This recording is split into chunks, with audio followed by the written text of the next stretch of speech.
Ikaze ku Mubyeyi Magazine. Nk'uko mubimenyereye twagezaho inkuru nyinshi zitandukanye zibafasha kubaho neza ndetse no kugira ejo hazaza hanyu heza. Niba utarakora subscribe yikore nonaha kugira ngo tugumane ku Mubyeyi Magazine. Muri aka kanya rero tugiye kurebera hamwe utuntu wakwifashisha mu kwakira abashyitsi. Iyo ubonye abashyitsi akenshi udutekereza icyo kunywa, udutekereza se baranywa fanta, ese baranywa jus, baranywa izihe nzoga. Ariko ni byiza nanone gutekereza utundi tuntu wabakiriza kugira ngo bashobore guherekeza icyo cyo kunywa. Utwo tuntu rero tugiye kurebera hamwe ni utuntu tubiri tworoshye ugomba kwitaho. Akambere ni ukwakiriza abashyitsi fromage. Fromage iraboneka muri alimentation.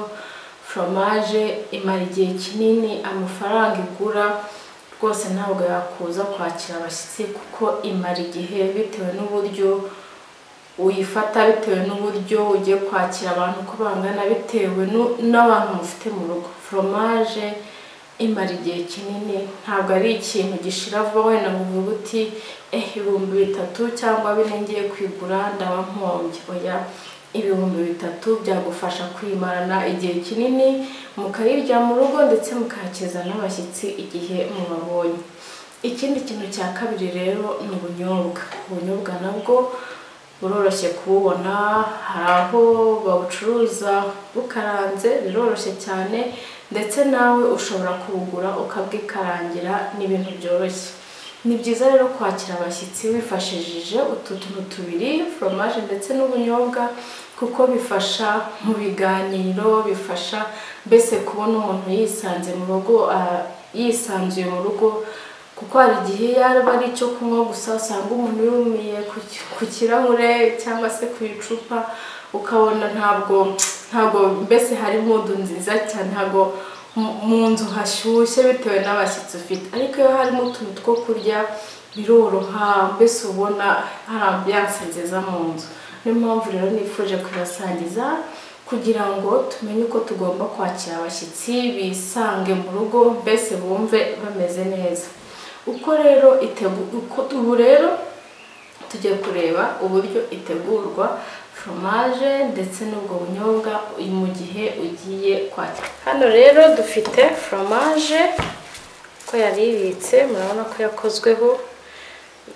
Uyikata rero bitewe n'umubare w'abantu ufite n'uwo uri bwakire, n'abantu uri bwakire,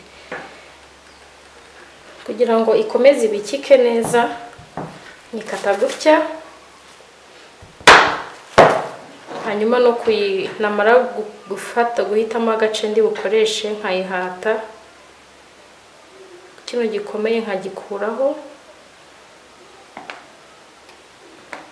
Ntabwo bigoye, biroroshye, biranihuta.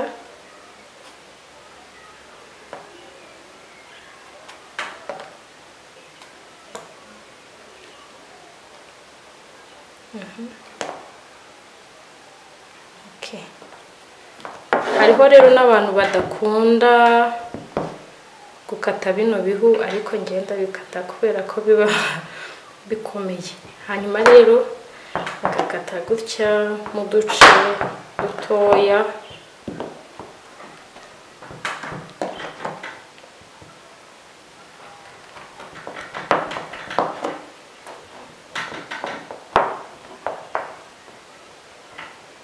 Hanyuma rero narangiza gahita ntukatamo gutya. Muri kubireba gusa gutya.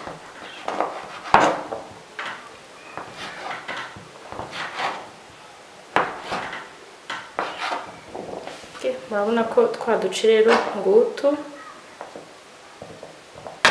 intoki nazikarabye. Hanyuma rero iyo ugiye rero gutegura iyo fromage ukenera udusahani two kuza kuyishyiraho, hanyuma ugakenera na kirida zo kuza gushyiraho.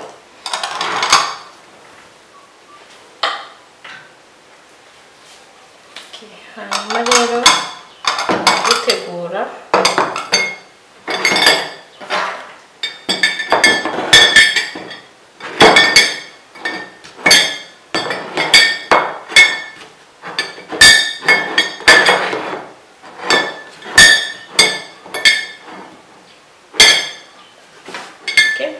ngiye gufata ya fromage nyishyireho gasahani. Tuvuge ko ubu ngubu mfite abashyitsi babiri, buri wese ndamugenera wenda agasahani ka fromage hanyuma n'agasahani k'ubunyobwa. Ubunyobwa rero ntabwo nabukaranze, nabuguze, nabwo rero mbishyizeho hano.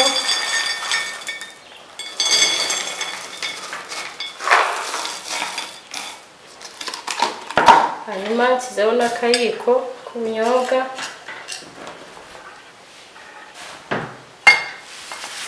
Hanyuma nshyireho na kirida kugira ngo umuntu ashobore kuza kuyirya fromage ayirye bimeze neza. Udukirida tworohereza umuntu kuyifata, agafata akarisha gutyo gutyo. Si ngombwa rero abantu babiri gusa bashobora, si ngombwa ko buri muntu afata agasahani ke. Mushobora no kuba muri bane, mushobora no kuba muri batanu, hanyuma ugatereka ku kameza ku buryo buri wese azajya yiseva. Biterwa rero wowe n'icyo wahisemo, biterwa n'umubare w'abantu wahisemo kwakira, biterwa n'umubare w'abantu uri bwakire. Murabyiboneye rero ntabwo bigoye, ni ibintu byoroshye, ni ibintu bisaba kwitegura ugashyiramo umwanya, mbese ukabyitaho, kandi ushobora no kubwira umukozi wo mu rugo akagufasha akabitegura. Ntabwo ari ibintu bikomeye, gukatamo uduce, gutegura, gushyira ku dusahani, mbese ni ibintu byoroshye cyane. Rero ni byiza kwakira umuntu akagenda yishimye, ni byiza kwakira umuntu mukaganira neza. Hari igihe umuntu wenda batariye. Ikindi nanone utu tuntu tugufasha mu kwakira abantu mu gihe wenda wabategurira andi mafunguro, mu gihe bategereje, wenda bitewe n'urugendo bafashe, kugira ngo umuntu ntaze kurambirwa, kugira ngo umuntu mbese ntaze gusinzirira muri salo, mbese yumve yisanga mu rugo rwawe. Rero ni byiza kwakira umushyitsi. Umushyitsi ni umwami, umushyitsi ni umugisha, mbese urugo ni urugendwa. Ni byiza rero twese duharanire kubaho neza ndetse no kugira ejo hazaza hacu heza, twakira neza abashyitsi batuganye, mbese tubakira uko bikwiye.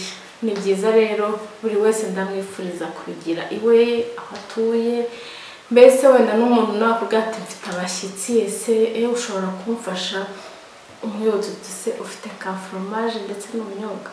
Urabona ko n'utuntu tworoshye mbese. Ngaho rero duharanire kubaho neza ndetse no kugira ejo hazaza hacu heza, tumenya kwakira neza abashyitsi, tubitaho uko dushoboye. Abatarakora subscribe muyikore, hanyuma nubona mugenzi wawe iyi video ishobora kugira akamaro uyimusangize, ukore share, comment, hanyuma tugumane ku Mubyeyi Magazine. Murakoze cyane, nawe ubutaha. Bye.